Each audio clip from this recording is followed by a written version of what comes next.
우리 군이 오늘 오전 독도 방어 훈련에 들어갔습니다. 한일 관계를 고려해 2달 이상 미뤄왔던 걸 한일 군사정보보호협정, 즉 지소미아 종료를 선언한 지 사흘 만에 전격적으로 시작했습니다.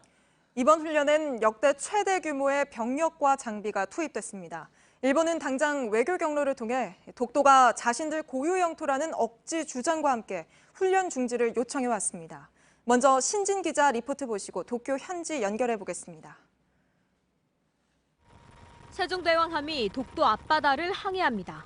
해군과 해경함정들이 그 뒤를 따릅니다.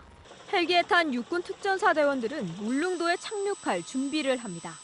7,600톤급 이지스함인 세종대왕함과 육군 지상군 병력이 독도 방어 훈련에 참여한 건 이번이 처음입니다. 지난해엔 3,200톤급 광개토대왕함이 투입됐고 육군의 경우 헬기만 보냈습니다. 작전 범위도 넓어져 독도뿐 아니라 울릉도를 포함한 동해 전반으로 확대됐습니다. 해군 관계자는 훈련 규모가 역대 최대로 지난해에 비해서도 2배 정도 커졌다고 밝혔습니다. 가용한 모든 전력을 동원해서 특정 지역뿐 아니라 동해 전체를 수호하겠다는 의미에서 훈련을 기획했던 겁니다. 이에 따라 이름도 독도 방어 훈련에서 동해 영토 수호 훈련으로 바뀌었습니다. 군은 해마다 6월과 12월 2차례씩 독도 방어 훈련을 해왔습니다. 올해는 한일 관계를 고려해 전반기 훈련을 2달 넘게 미루다 지소미아, 즉 한일 정보보호협정 종료를 선언한 지 사흘 만에 전격적으로 훈련을 시작한 겁니다. 군은 지난해까지 훈련 장면을 거의 공개하지 않았지만 이번에는 이례적으로 영상과 사진을 공개했습니다.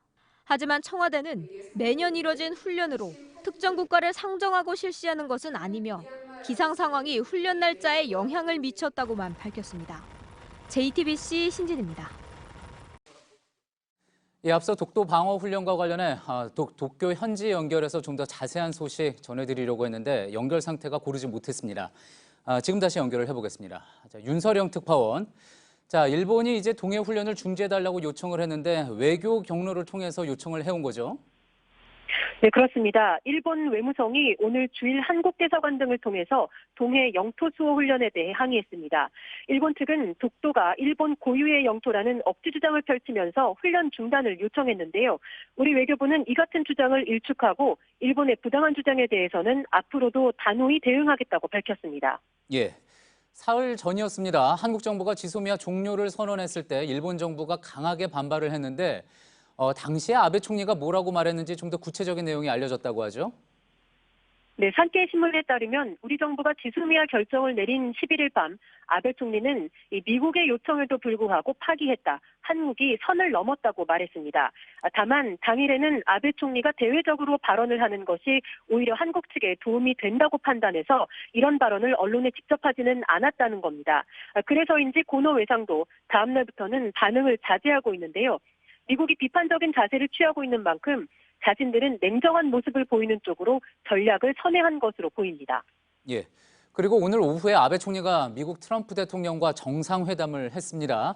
저희 뉴스 시작하기 전에 끝났는데 이 자리에서 혹시 한일 관계와 관련된 발언이 나왔습니까? 네, G7 정상회의에 참석 중인 두 정상이 별도의 양자회담을 열었습니다. 아베 총리는 모두 발언에서 지소미아 등 한일 관계를 직접 거론하지 않는 대신에 북한의 미사일 발사 문제를 꺼내면서 대단히 유감이라고 말했습니다. 역시 앞서 말씀드린 것처럼 한국과 직접 각을 세우는 모습을 보이지 않은 건데요. 그러면서도 북한 미사일처럼 한미일 3국이 공동 대응할 필요가 있는 문제를 일부러 꺼내든 걸로 볼 수 있습니다. 실제로 아베 총리는 북한 문제와 관련해서는 항상 트럼프 대통령과는 긴밀하게 연계하고 있다고 말했습니다. 이 또한 지소미아가 종료가 된 상태에서 미일 간의 정보 교류를 강조한 것으로 해석할 수 있습니다.